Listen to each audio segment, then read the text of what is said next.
नमस्कार बंधुरा केमन आছেন सबाई आशा करी सकले भालो आছেন आमिও भालो आছি। आगे तो तोमाদের দেখাচ্ছিলাম सामने अनेक गोलाप फुल फुटছিল আর এখন পেছনে এই ছোট ছোট গোলাপ ফুলগুলো বেশ বড় আকৃতির ফুটছে আর এই ফুলের গন্ধগুলো অনেকটা রোজ ওয়াটারের মতো লাগে আমার। তোমাদের কেমন লাগে অবশ্যই জানিও।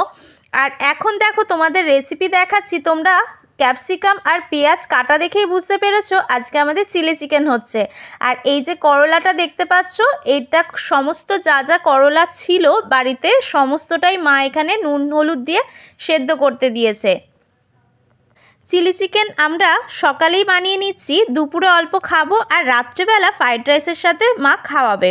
আর এই জন্যে এখানে দেখো বাড়তি আরও কিছু রান্না হচ্ছে যেটা আমরা দুপুরে খাওয়া দাওয়া করব। আর সেই জন্যে এখানের মধ্যে করলা সমস্ত সেদ্ধ করে নেওয়া হয়েছে, করলা বেশ কড়া করে ভাজা করা হচ্ছে। এখন দেখো একটা পিস ভালো মতো ভাজা হয়ে গিয়েছে, তাই জন্য আরেকটা পাশ ভালো মতো ভেজে নিয়েছে। আর এখন দেখো কয়েকটা বেগুনের টুকরোও এখানে দিয়ে দেওয়া হলো। বেগুন ভাজা খেতে আমার ভীষণই ভালো লাগে, তাই জন্য যেটুকুনি বেগুন ছিল সেটাও মা ভাজা করে নিচ্ছে।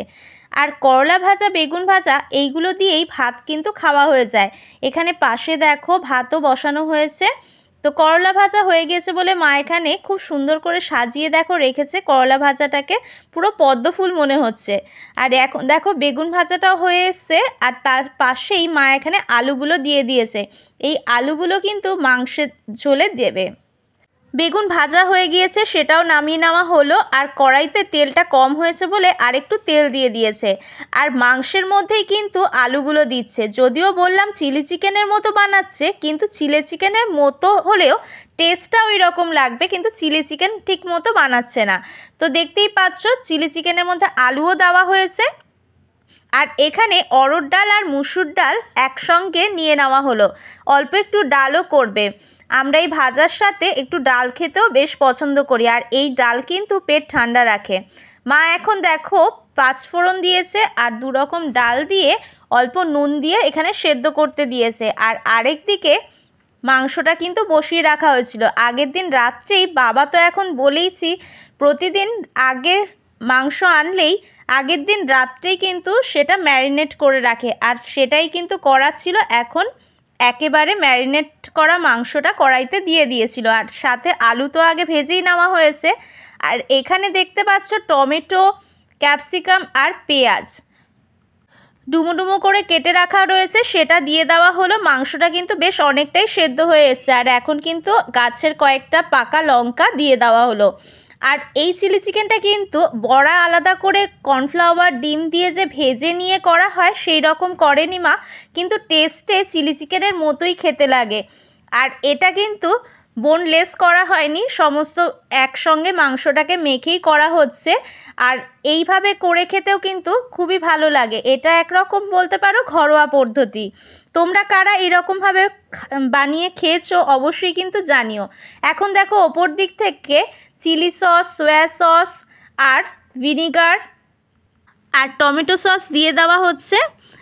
তারপর ভালো মতো নাড়িয়ে চাড়িয়ে নিয়ে নামিয়ে নিলেই কিন্তু আমাদের ঘরোয়া চিলি চিকেন রেডি হয়ে যাবে।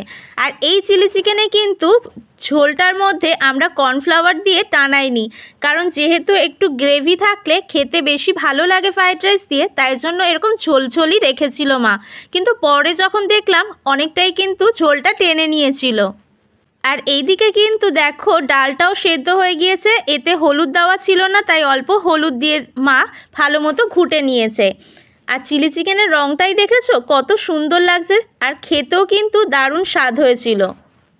এখন দেখো বাবা টিফিন কৌটোটা ভরে দিচ্ছে, এখানে ডাল দিয়ে দিয়েছে আর দুটো কৌটোর মধ্যে যেরকম ভাত দেয় সেরকম ভাতও দিয়ে দিচ্ছে। আর তার সঙ্গে ভাজা যেগুলো করেছিল সেটাও দিয়ে দিয়েছে। করলা ভাজাটা একটু বেশি করেই দিয়েছে, কারণ বাবা যেহেতু সুগার আছে বেশি করে বাবাকে একটু উচ্ছে খাওয়ানো হয়। আর এখন দেখো চিলি চিকেনও পাশ দিয়ে একটু তুলে দিচ্ছে, আর বেগুন ভাজাটা আর দেয়নি। তো দেখতেই পেলে আজকের রান্নাগুলো তোমাদের কেমন লাগলো অবশ্যই কমেন্টে জানিও। আজকের মতো এখানেই শেষ করছি, দেখা হবে কালকে।